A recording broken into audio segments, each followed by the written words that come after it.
people captured so far. Data collected be made available only to persons or institutions authorized by law to access the data and used only for the purposes for which the data was collected. The March deadline for the completion of the registration exercise has to be respected.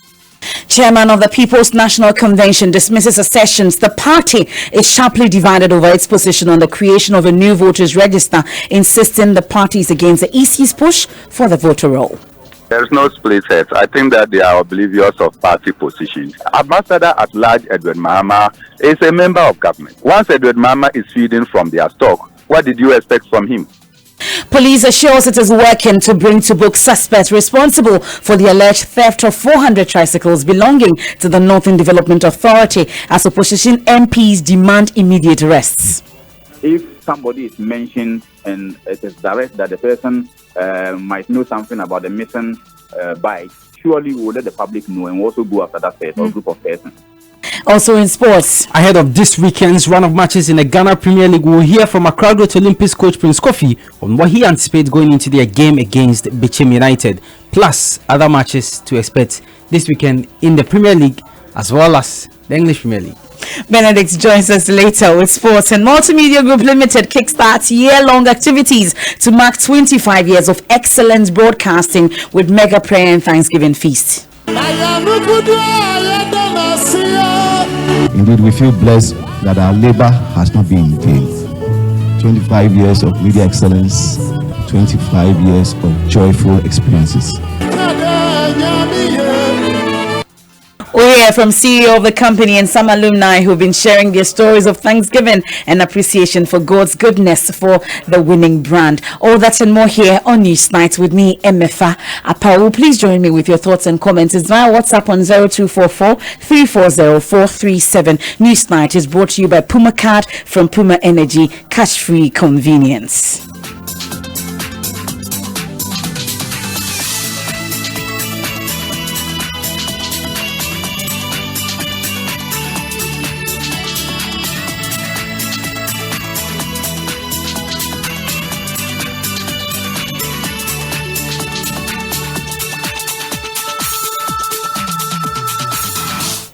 And in our very first story for tonight, despite challenges with the ongoing mass registration of the Ghana card exercise, President Akufo-Addo says the March deadline will be adhered to. The National Identification Authority is hoping to, however, continue with the regional and district registration exercises thereafter. As you may be aware, the Ghana card is expected to be one of the major national ID cards in the country. And over the past few months, the NIA has been pitching camp in different parts of the country, capturing the biometric details of Ghanaians. But there's concern that many others are yet to get the card, although their details have been captured. Today, President Akufo-Addo spent time at the Intelligent Card Production System, the company undertaking the printing of the Ghana card. According to him, over 6 million people have so far been registered. After years of willful neglect and stagnation, it is gratifying that the project to roll out a national identity card is off the ground. And as at Wednesday, 8th January 2020, some 6.5 million Ghanaians have been registered since the mass registration exercise commenced on 29th of April 2019, with 3.7 million cards issued, as against the issuance of 900,000 cards in the entire 8 years of the Mills Mahama era. This is in part due to the contribution of Intelligent Card Production Systems Limited, ICPS, and I congratulate them on a job well done up till now.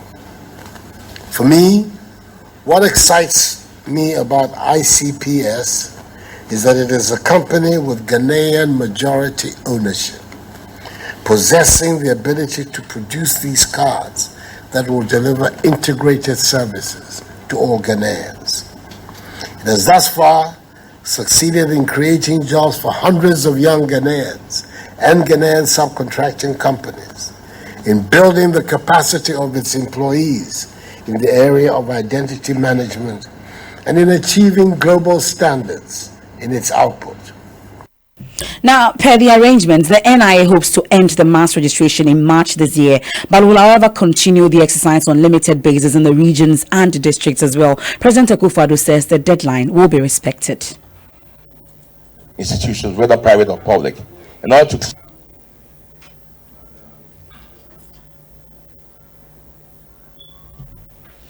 Well, we'll hear that shortly, but Chief Executive Officer of Margins Ghana, Moses Bading, says the security features on the card will make it impossible to duplicate.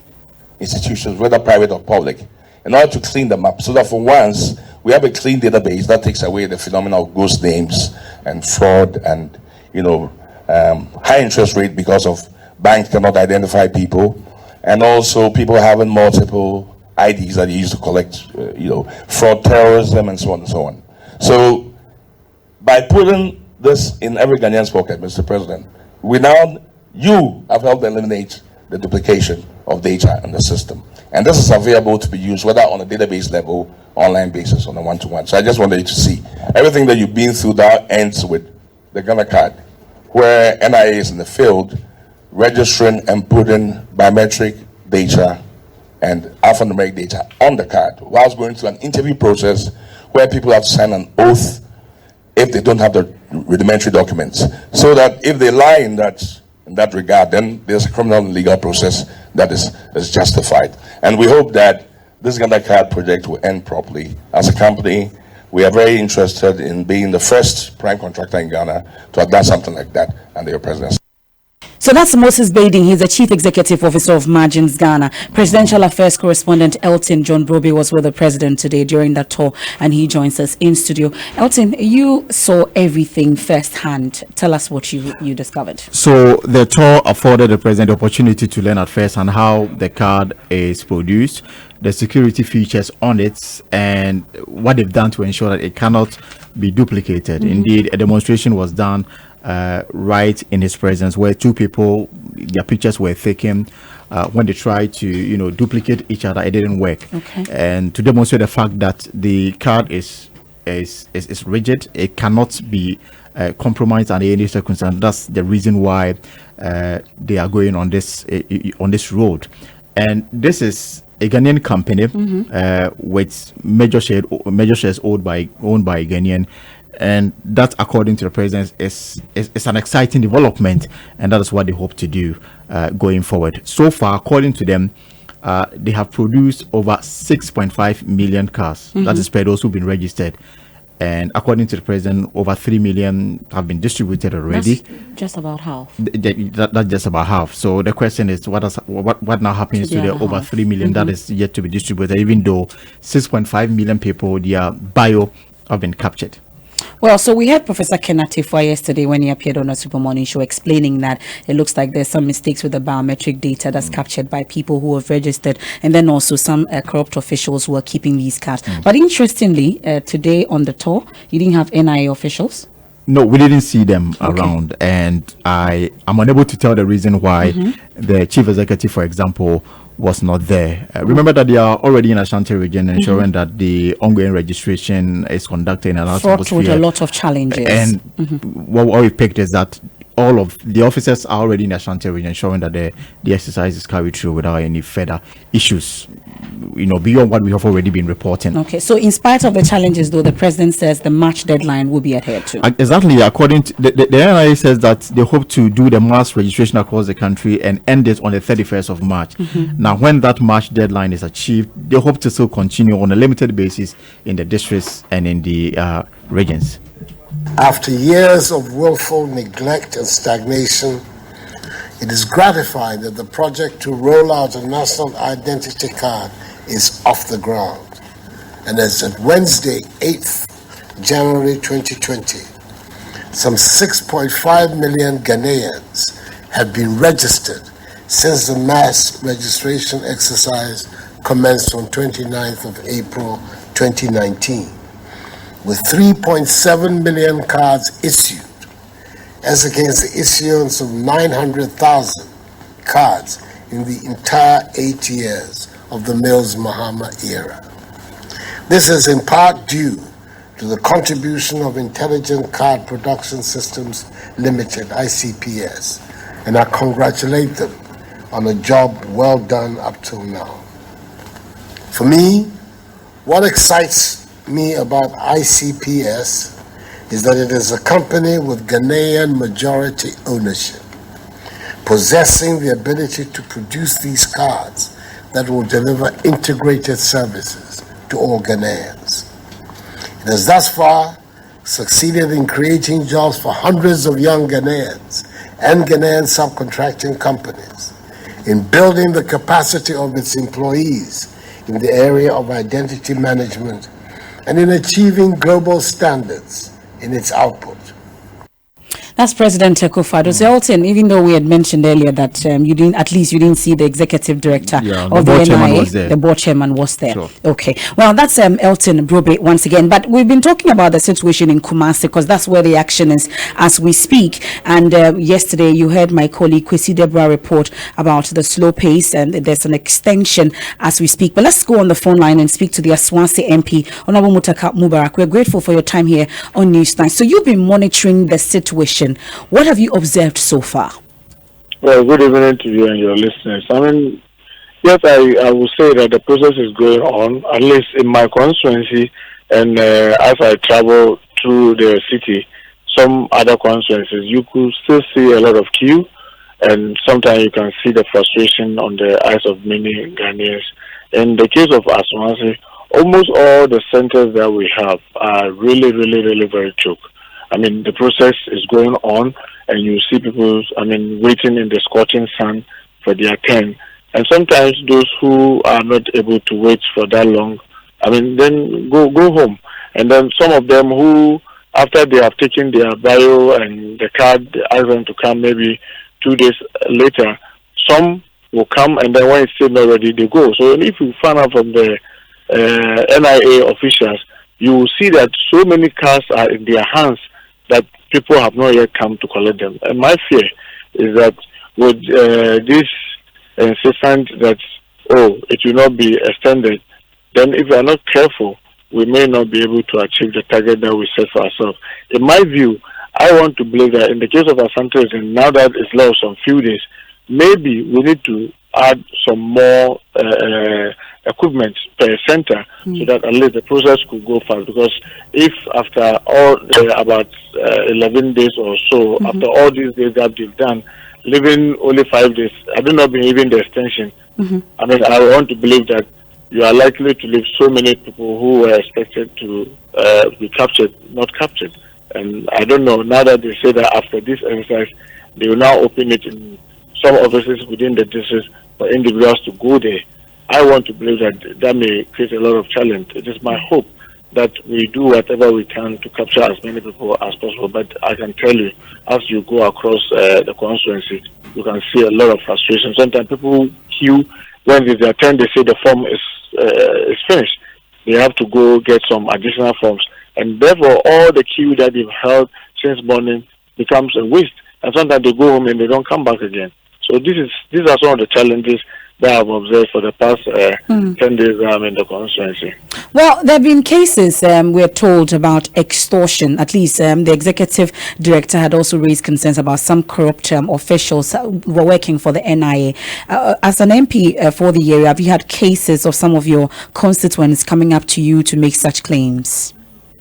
Well, let me be very sincere and admit, in my constituency, nobody has come forward to me to tell me that anybody has extorted money from them to assist them to do this. And all of us keep hearing it, but you don't get anybody come forward to say that, look, I am a living example, and this person or Mr. A or Madam Y took my money to assist me to do it. Now you just keep hearing it go on, and nobody has come forward to directly tell me, unless maybe here and I tell, who can you? Someone was saying, I said, can you get that person for me?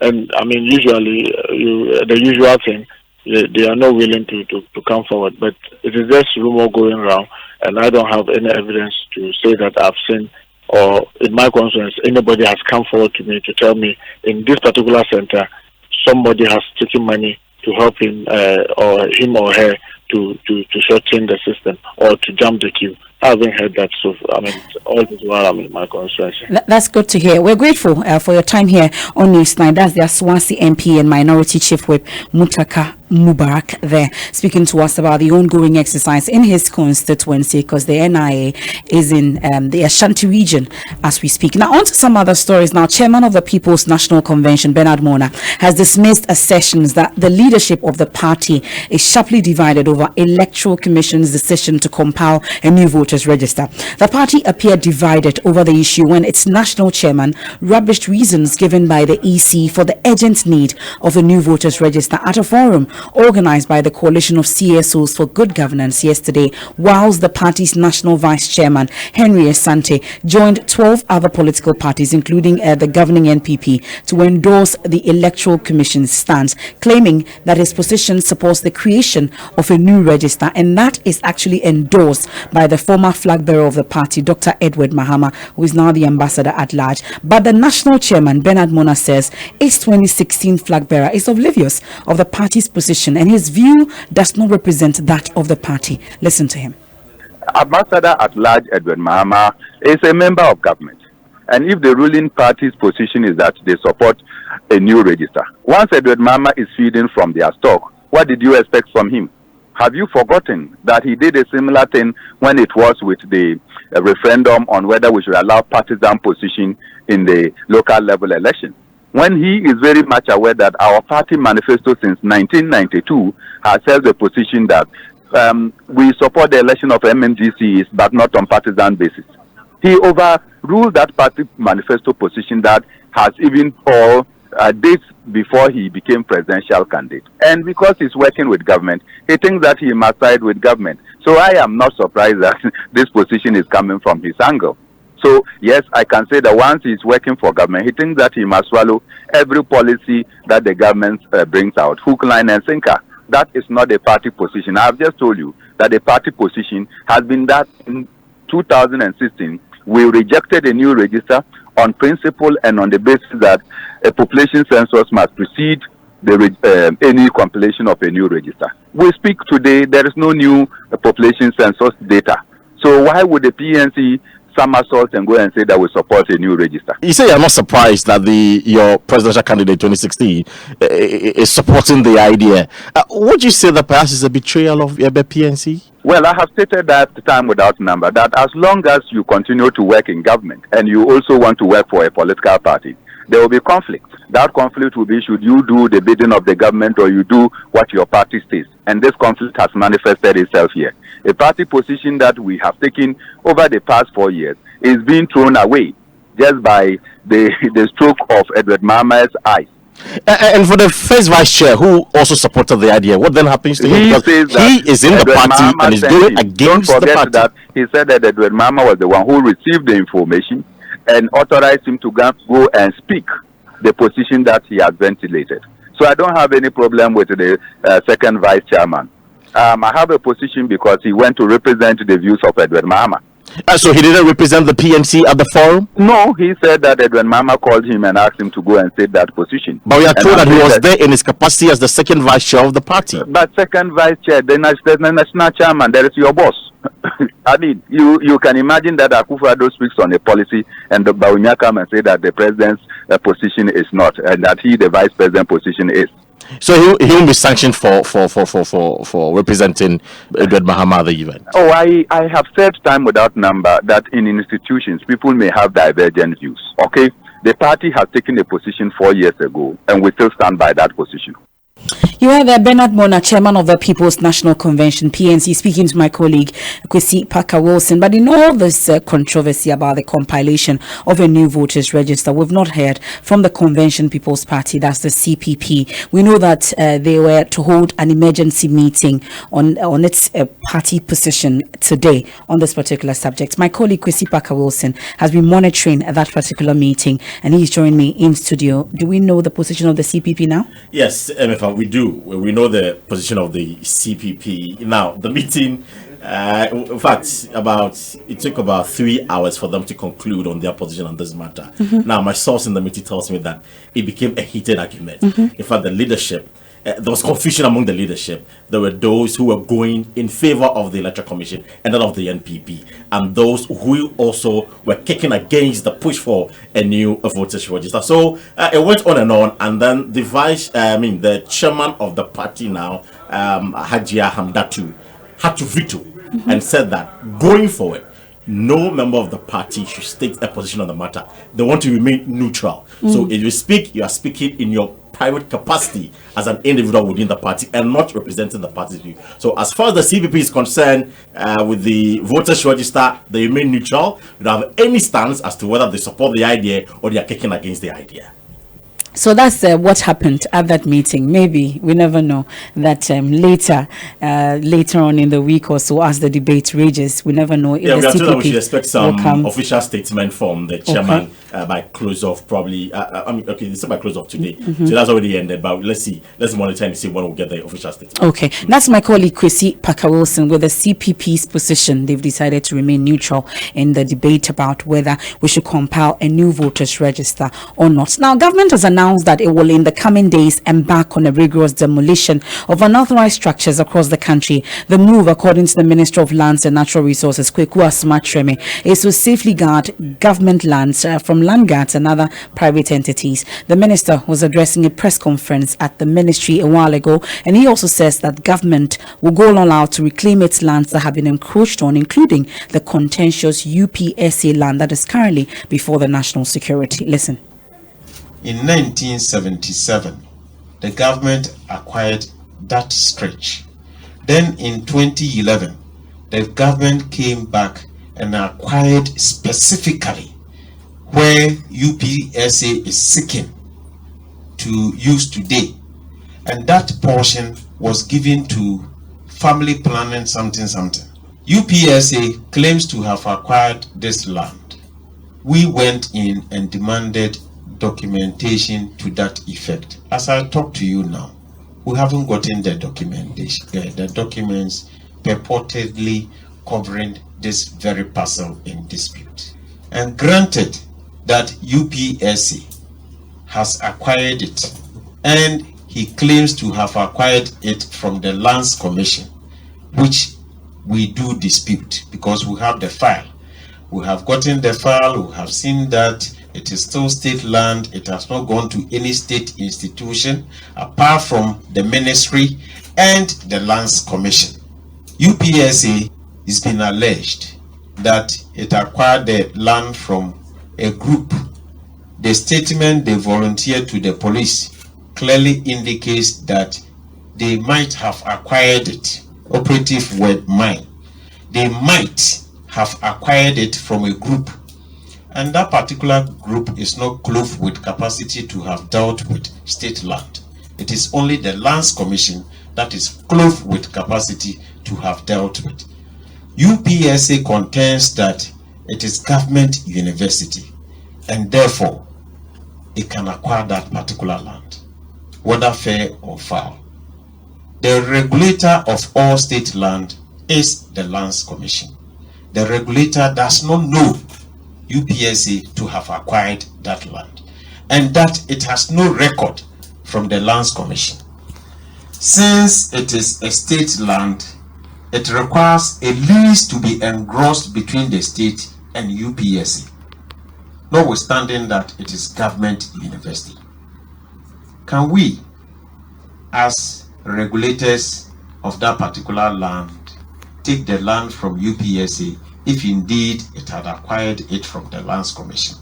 What we are seeking to do is to straighten up the record so that no government institution can just walk out and say that this parcel belongs to government and therefore I have taken it. I'm also a government institution. Then what is the need for having the Ministry of Lands and Natural Resources and its agency, the Lands Commission, as a regulator? We wouldn't want to preempt what is in the offing for us as a state institution, a ministry, and the UPSA, since the matter is now a security issue which is before the national security.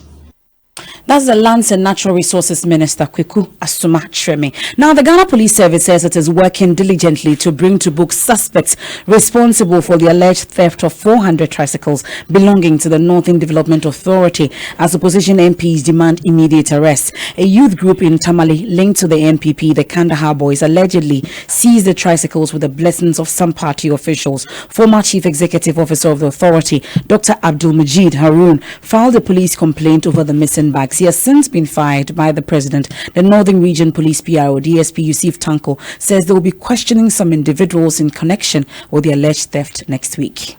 So police started investigations into that matter, and a letter was sent to invite the chief executive officer to assist in investigation. He gave us statement that was on the 12th of December. And after the statement, we wrote to him based on the statement that he gave us, inviting certain people to be released from the authority to come and assist with police investigation. Okay. That letter was sent on the that letter was sent on the 12th, and it was on the same 12th that his appointment was terminated. Luckily for us, we have contacted the new chief executive officer who has promised to release those people to assist with the investigations from 10th, because as of now, most of them are still on holiday. So police in the region, headed by the regional crime officer, is conducting very serious investigations into that matter.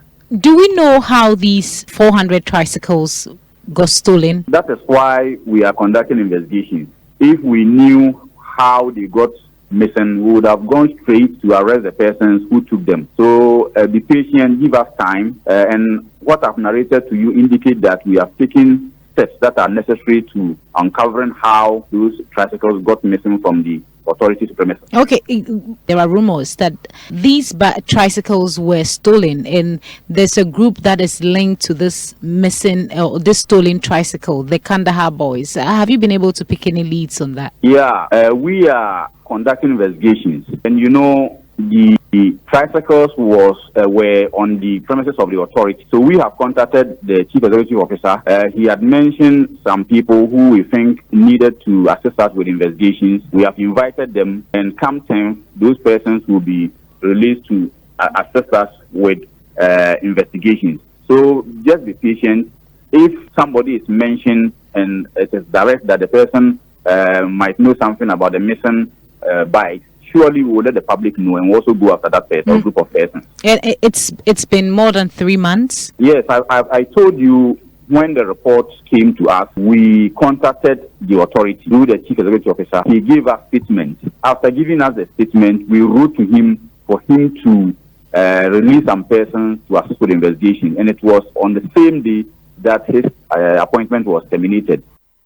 So that's the Northern Regional Police PRO, DSP Yusuf Tanko. Now, our correspondent, Ilyasu Tanko, has also been following up on this matter. He joins us live. So, Ilyasu, apart from speaking to the Northern Regional Police PRO, you've also been speaking to the Regional Crime Officer as well. What more has he been telling you? Well, the crime officer confirmed that the police actually launched an active investigation into this particular matter. He mentioned that the former CEO of the authority, Dr. Majid Haroon, actually made a complaint to the national headquarters, and they ordered the regional office here to take over the matter. And he also confirmed that the former CEO mentioned some names, and he said the former CEO mentioned names of one Samba and also a deputy CEO of the authority. We do know that the authority has about 3 deputies, and also mentioned 2 national security agents who they are looking for or who they will be investigating. Like the police crime of PRO said, the police have responded and have written back to the authority demanding that the authority should properly identify these individuals so accused in this particular incident, so that they would investigate the matter. So as we speak, in terms of how investigation is going, this is what I can say. But I can also say that this is a very big developing story in the region. It has dominated discussions domestically here. and also people are already propounding equalization theories, and they are linking this particular incident to the removal of Dr. Majid Harun, because we do know that Dr. Majid Harun was removed from office in December 12 December 2019, and that was exactly a month after he made a complaint to the police administration about the missing of this particular vehicle. And so people are already saying that they are high-profile personalities linked to the missing of these tricycles, and they are already linking it to the removal of Dr. Majid. And so there's some kind of pressure, especially on the party executives in the here and the regional minister especially, to come out and speak, because in one of the reports that Dr. Majid filed to the police, he mentioned that this particular tricycle were taken away actually by a group, and when this particular group were questioned, they mentioned that the regional minister gave them the authority, the permission to pick this particular tricycle from the premises. And when the matter was reported, the CEO was fired, and so there's some link between this particular removal of the DC and the missing of this tricycle.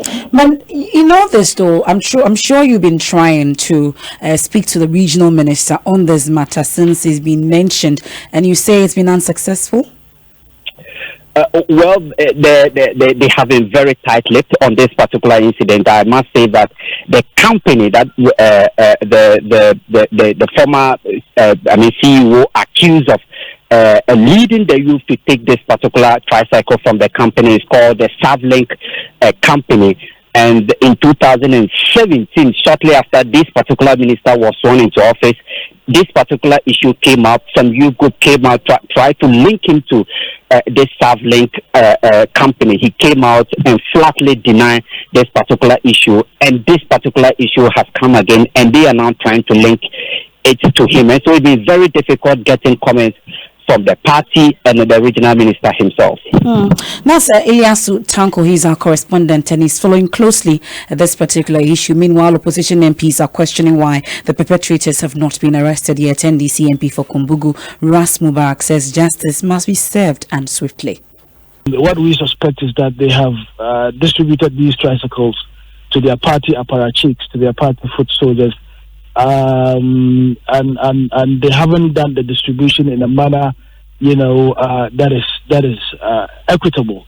The MPP has decided, especially this current administration, to do things in violation of existing laws, and I'm not particularly surprised. And the inaction of the administration, in expediting action for those who might have been involved to be brought to book is quite glaring for everyone to see, and I'm hoping that the real Ghanaians would see the true nature, would see the true colors of the MPP. But what's your own learning on this particular issue? I'm sure you've been finding out as well. What have you gathered? Information I've gleaned, from sources within Tamale is that they've been allocated to some groups that were supposed to even be disbanded. These paramilitia groups that are parading within the Tamale metropolis,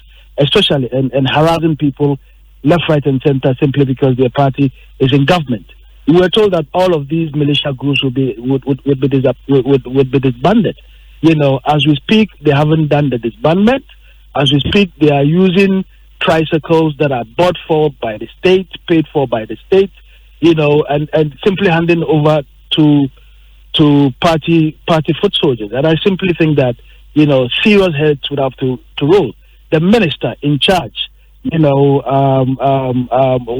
have to give the nation a full account of exactly what has happened and where we are and why this had happened. That's the Kumbungu MP, Ras Mubarak. You're still listening to Newsnight here on Joy 99.7 FM, brought to you by Puma Card from Puma Energy. Cash-free convenience. Remember, we're also live on Facebook. Still to come, Multimedia Group Limited kickstarts year-long activities to mark 25 years of excellent broadcasting with mega prayer and Thanksgiving feast. Indeed, we feel blessed that our labor has not been in vain. 25 years of media excellence, 25 years of joyful experiences. We'll hear from our CEO and some alumni who've been sharing their stories of thanksgiving and appreciation for God's goodness for the winning brand. And it's time for business. George Yafe joins us in the studio. I remember those early days, the Chidi and the CD, and may his soul rest in perfect Kobla peace. Timor. Not even Kobla, but Nanaya Ododu. Nanaya Ododu had this last minute stories that he signs out. Very interesting stories about sometimes development in international market, a cow in India, and all those things. And it was just splendid those times to listen to the business news on Joy FM on the morning show, even at the afternoon, you know, and Chidi and the CD and all those wonderful guys who really set the pace for us to pick it up and keep the flames actually burning. I said now. Yeah. What's in business? Well, Emefa, coming up in business, the World Bank projects 6.8% growth rate for the country this year. Now, this will make it the third highest in Africa. I'll be getting you more details on that one. The Millennium Development Authority embarks on $3 billion project to cut down cost of power consumption for some public institutions. The business news on Newsnight is brought to you by MTN Business.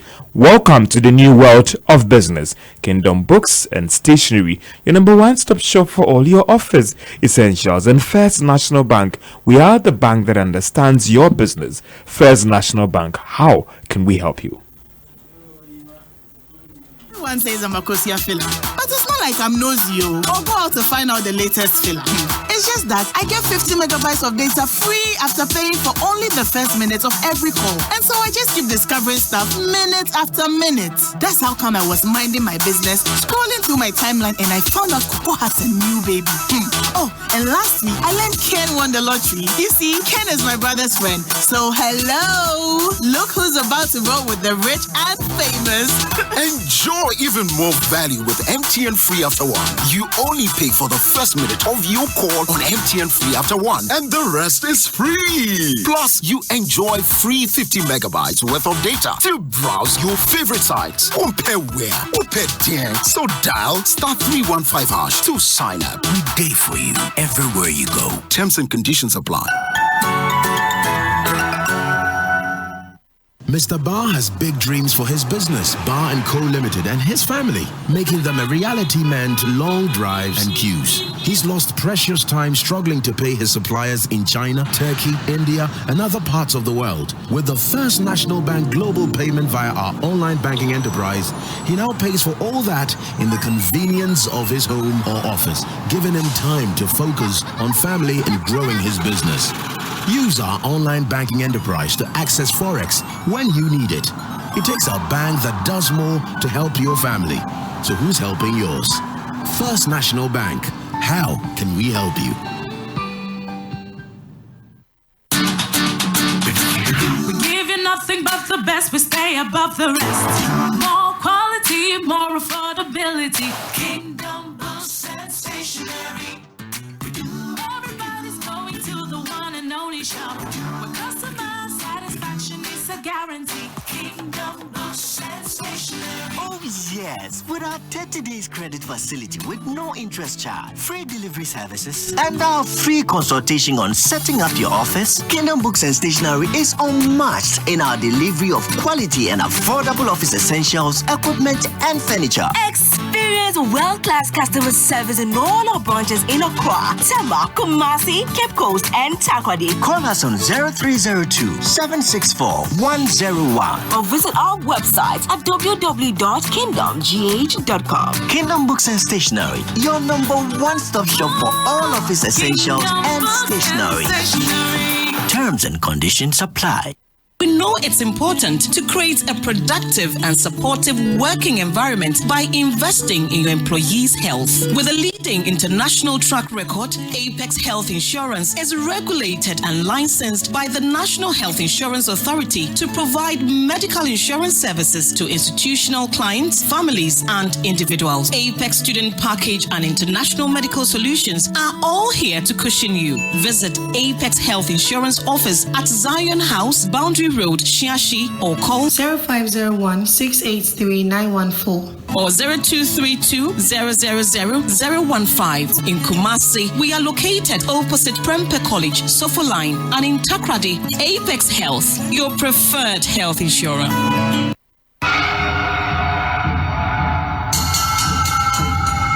A disease will kill about 1,500 Ghanaian women this year.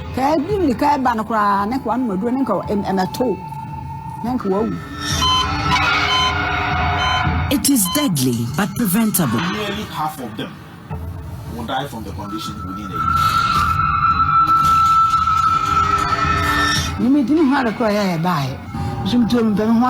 It's sexually transmitted. Cervical cancer. Cervical cancer. It's a secret killer.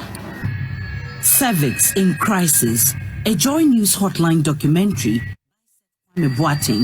tells the stories of survival, pain, misery, and death. Cervix in Crisis. Airing on Monday, 8:30 a.m. on the Super Morning Show. In life, the journey is as important as the destination. So, let Old Mutual take care of the journey so that if anything happens, you can bounce back with 400 Ghana cedis accidental payout or 1,000 Ghana cedis payout in case of death. And for our accidental payouts, you receive the first 200 Ghana cedis with no police report and no medical report. Buy Just Cover from Old Mutual Insurance on WhatsApp for just 3 Ghana cedis premium, because with Just Cover, you have a friend who's got your back throughout the journey. There is no waiting period. Register, pay, and claim on WhatsApp on 0242-426-455. Send us a WhatsApp to sign up and buy the insurance for just 3 Ghana cedis. Talk to us and let's get you covered wherever life may take you. You're welcome back to Business on Newsnight. Now, the World Bank is projecting some favorable economic growth rate for the country this year. According to the bank, government would end the year with a growth rate of 6.8%. But what that does mean for the economy going forward? We have more in this report. The World Bank's projection of the 6.8% is similar to what government also projected for the end of this year. This was contained in the bank's latest economic growth outlook report for 2020. The forecast could mean that the World Bank is on the same path with government in terms of how they are projecting economic activities to fare this year. The developments may give some comfort to investors and the country's development partners about the credibility of these macroeconomic targets, which would impact positively on planning. It could also help improve investor confidence in the economy, thereby helping to boost capital attraction. Government has already met one of its crucial economic targets, that's a 2019 end-of-year inflation of 7.9%. From the World Bank data, Ghana may by the end of the year record the third highest growth rate in Africa, joined with Senegal, coming after Ivory Coast and Rwanda, which would record the highest GDP growth in Africa with 8.1%. The World Bank in the report is also raising concerns about the rise in debt stock in the region and how that could impact negatively on economics in the region. According to the Bank of Ghana, the country's total debt stock ending September this year is about 208 billion cedis. However, based on the IMF projection, this could increase further when the final numbers for 2019 are computed. And that was a Business Desk report. Now, State Pension Trust Senate is pushing for employers to pay the right pension contributions for their workers. The call follows concern that some workers are taking little home after long years of service. Now, this is despite the fact that Senate is paying the lowest contributor a premium take-home benefit of 300 Ghana cedis. Director General of the Trust, Dr. John Uforitin-Krang, says people should understand that the benefits is all about what is contributed during your active work service. When you are in active service, if you don't insure your true salaries, meaning pay the premium on those salaries, clearly when you go on pension, you don't expect to get more than you put in. Last time I made a point, just to drive the example home, is that you have a car. You go to the insurance company and you say, my car, maybe you are driving a Mercedes, but you go and say, my car is a Kia Picanto.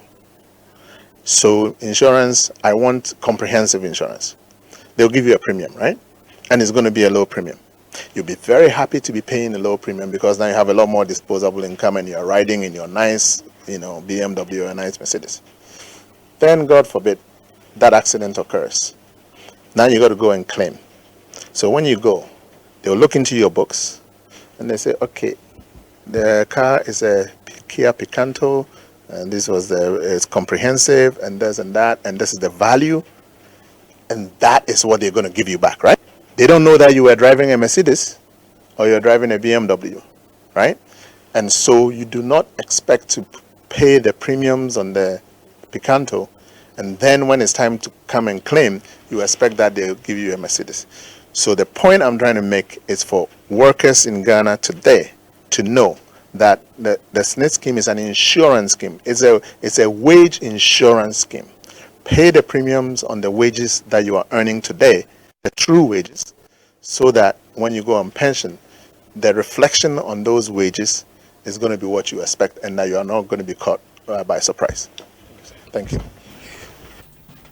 Director General of SNIT, Dr. John Oforitin-Krang.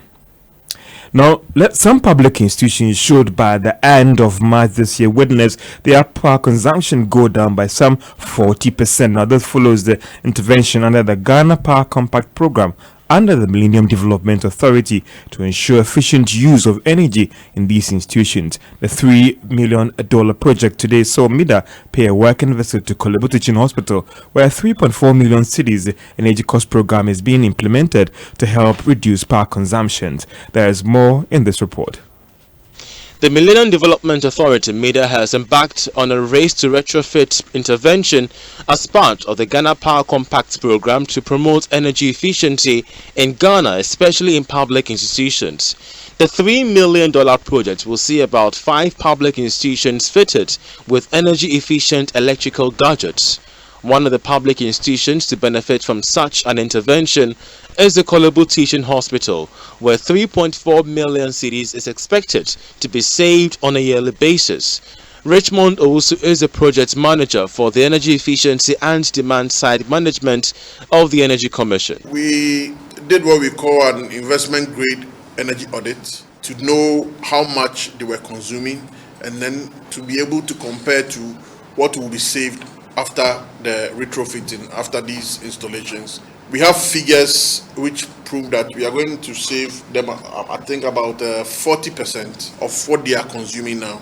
Project Manager for Energy Efficiency and Demand Side Management at the Millennium Development Authority, ADACO, outlined the objective of the project, which also includes a national reduction in power consumption. Solicited for data from ECG on high consuming institutions in Accra East and Accra West. So they gave us the list and then we wrote to the high consuming institutions, about 20 of them. Only 6 responded. Kolebu was one of them. In all, about 180 fans, 270 fridges and 720 air conditioners that have inverted energy saving stars will be installed across these public institutions. Part of the MCC funds and the Compact program is being used to replace and retrofit high energy appliances in 4 blocks at the Kolebu Teaching Hospital and 5 other institutions. And Charles Aite with that report. If you hold a share of EcoBank today, it was up by 35 pesos and it's now worth 7 Ghana cedis, 75 pesos. And that's all for business on news. And if I still reminiscing here or recollecting those days of, one of my best morning show hosts apart from Komla was Ajwedu on the morning show, and then the Tomian and Forsons, and Christian Meje was more of the utility player those times. He's done every show at Joy FM. I won my first ticket on Joy FM during Christian Meje's show. Did that. And everybody who knows me knows my story with Komla Dumo. Your letter writing. My first letter. And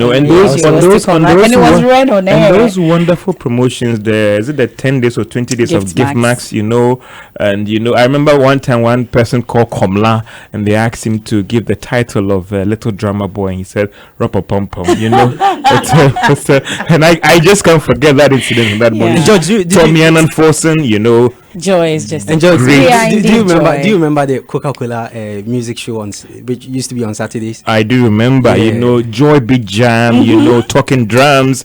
I do. The gift of songs. I remember I took our cordless phone, went to hit in the room, and called the show because I wanted that experience to be heard on air. And you called into Tommy and it was just a big experience for me to talk on radio with Tommy and Force, and it was something else for me way back those days. And we just love living. We just love Joy. And that's why they say we are Joy. Yes, we are. And Benedict is in the studios. Yes. He has the latest from the world of sports. And you quickly also want to talk about your Joy experience. Oh, yeah. I have a lot with George Yaffe. With George Yaffe, Friday night, always going out there. But of course. What's in sports? We're not talking about George Yaffe here. What's in sports? All right. So, it is match day 3 of the Ghana Premier League this weekend. And there are some interesting games to look forward to. Now, Accra Great Olympics, after going 2 games without a win, will be hoping to get their first victory as they travel to Bichim United. Here is their coach, Prince Kofi. We are human, and as human, obviously, we make mistakes. You saw how the game, the goal came about. It was a mistake, a loss of concentration. So I'm still working on the psyche of the players. I'm psyching them, I'm making them believe that they can do it. I will take them through the preparation as well, the usual preparation, the physical, the technical, the tactical, and more so the psychological, criteria of football. As I've been doing, this short period that I found myself at the Olympics. I believe that if we keep pushing and we talk to them and we also beef up, our up front, with maybe 1 or 2 experienced players, we can go and deliver.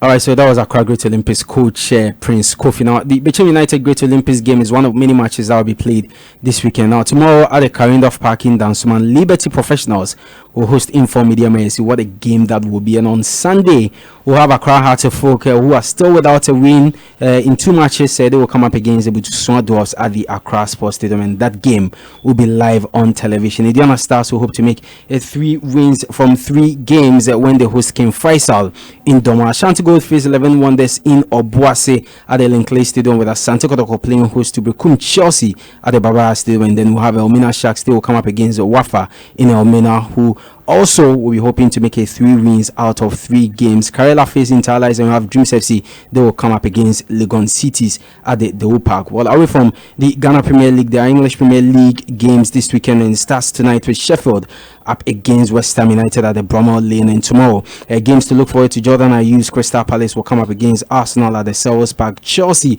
Burnley will be at Stamford Bridge. Everton, Brighton and Hove Albion at the Goodison Park, and then Leicester City, Southampton will come up at the King Power Stadium, with Manchester United taking on Norwich, which will be at Old Trafford, and Wolverhampton Wanderers will be at the Molineux Stadium to take on Newcastle United, and then Tottenham Hotspur will take on Liverpool at the Tottenham Hotspur Stadium. Of course, that's the top liner this weekend for the league leaders and Jose Mourinho's Tottenham Hotspur. And then on Sunday, 2 matches: Bournemouth, Watford, and then we'll have Aston Villa. They will be at the Villa Park to play against Manchester City. In about 6 minutes, we'll be on your radio with First Stake, and then on Sunday, the Sports Arena will come your way. Thank you very much, Benedict. Now, if you have a roof over your head, food to feed, and a decent job, your peace of mind is mostly guaranteed. Now, for the over 700 staff of the Multimedia Group, this reality is one we are grateful for, and one man has made it possible. That's Chief Executive Officer Kwesi Chum. Now, at the annual Prayer, Thanksgiving and Praise Feast 2020, to kickstart a series of activities to mark the 25th anniversary of the Multimedia Group, Mr. Chum charged the staff to be thankful for the experiences of the past decade, which have made the company a broadcast leader. Komladom was there.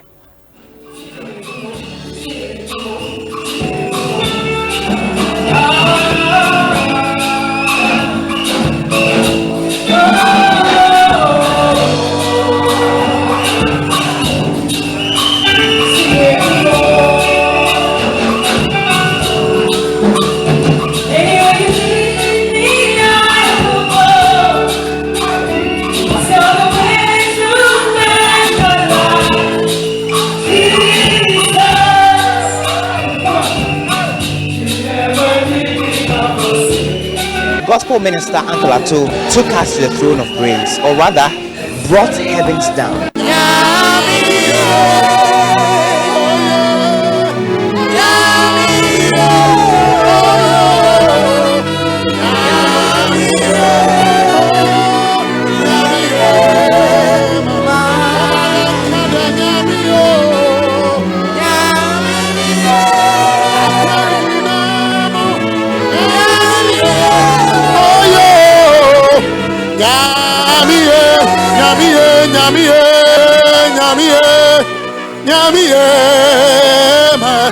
With several businesses collapsing, individuals losing their jobs, and many more hardships being faced by several Ghanaians in the country, Chief Executive Officer of a multimedia group, Kwesi Twum, charged the staff of the company to be grateful to have been relevant and staying on top for 25 years. Indeed, we feel blessed that our labor has not been in vain. 25 years of media excellence, 25 years of joyful experiences. This is nothing but the doing of the Lord. I want to believe that it is marvelous in our eyes.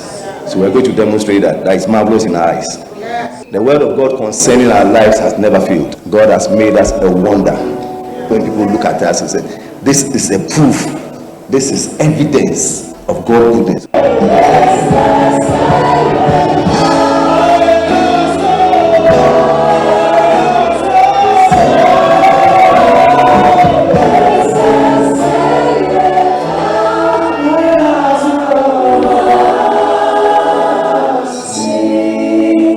From the cities to the villages, from the towns to the regions, everyone has a joy story. For presiding bishop of the Victory Bible Church International, Bishop Taki Yaboy, his joy story started several years ago when he began preaching on the radio station Joy 99.7 FM. I was preaching on Joy FM about 24 years ago, and a woman heard me preach. She called and she said she wants our church to be planted over there. And that is how come for almost 23 years, Victory Bible Church has been in Holland and Belgium. It is because of Joy FM. Because if I was not on Joy FM, there would be no way that I know we'll be there, but how long it will take, but because of Joy FM. So if for nothing at all, I'm grateful to God for Joy FM. And this great multimedia.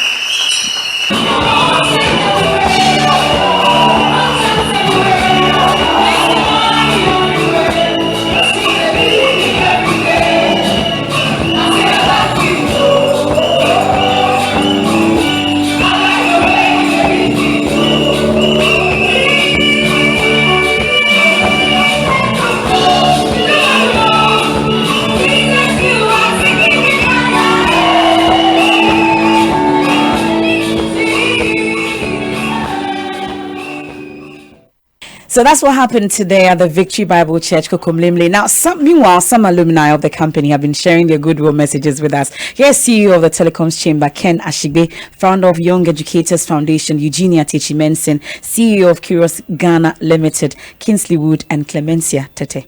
Multimedia and Joy FM, for that matter, has been very revolutionary in the way radio has been, and the way radio has developed, and the way media has developed. And multimedia has really contributed to the development of this country in all facets, from ensuring that our democracy has been sustainable, producing great quality of human resource for not only their media organization but other media organizations, giving opportunities for Ghanaians, building brands. No brands that's in Ghana that would not be touched by multimedia. No brand in Ghana will become a brand if multimedia does not touch it. So the contributions of multimedia have really been very phenomenal, and 25 years have been quick in coming, and we pray that the next 25 years would even be better. We would be able to conquer a lot more territories and be able to be the African voice that really would tell the African story and achieve the vision that the forefathers of this brand. And we thank the likes of Kwesi Twum and all of them who have really ensured that Multimedia Joy FM is what it is now. Congratulations on this Silver Jubilee anniversary. Congratulations, I think, would be in order. And a good job. 25 years is no mean feat in life, bottom line. And then in business. And then in business in Ghana. It can't be easy. And so congratulations for staying the course. And hopefully that we can continue. In another 25 years, there will still be reason to celebrate. And what would be your fondest memory of your time with the multimedia group that you want to share with? Too many to count. But I'll say the two things that stood out when we started was the passion that we all seem to have. We literally lived in Joy FM. And then 2 was the camaraderie. We were family. We were just one family. We did things like family. And I think that was what was able to help establish the foundation of the brand as people have come to know it. So in terms of memories, as I said, there's so many that we can't count. But the walk away would be the camaraderie and the passion that we shared. I want to say congratulations and a big thank you to Kwesi Chu. I remember when I worked at Joy many years ago and it was called Multimedia. I used to wonder why it was multimedia when we had only Joy. So I'm very happy to see that it really is a multimedia with all these various stations, online TV. So I wish the group the best on this anniversary, and I know there's still more that is going to come out of multimedia, and I wish you a fun year of celebrations, and I know that multimedia is there to make an impact, and I'm looking forward to how the multimedia group will help change Ghanaians for the better. We should continue encouraging the youth, continue employing the young and upcoming youth, and also try to keep the objectivity.